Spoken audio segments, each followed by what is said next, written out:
প্রধান সমন্বয়কদের ভেতরে একজন ঢাকা বিশ্ববিদ্যালয়ের শিবিরের সভাপতি। টের পাচ্ছেন কোন জায়গা থেকে কি হয়েছে? সাদিক কায়ুম ভাই। সুতরাং এই মানুষগুলো চট্টগ্রামের বিশ্ববিদ্যালয়ের শিবিরের সেক্রেটারি, উনি ওই এলাকার সমন্বয়ক। সুতরাং যারা আছে আমার মনে হয় সবগুলোর বক্তব্য সামনে একই হবে যে এই দেশ আল্লাহর কোরআন দিয়ে আমরা চালাতে চাই।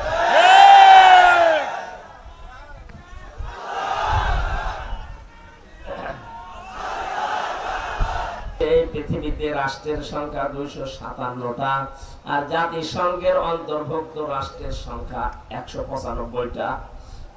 একটা আনন্দের বিষয়, 195টা রাষ্ট্র জাতিসংঘের আন্ডারে আছে। এর ভেতরে 191টা রাষ্ট্রে আমাদের কোরআনের পাখির গায়ে বানা জানাজা অনুষ্ঠিত হয়েছে। আপনি মরে যান তো দেখি।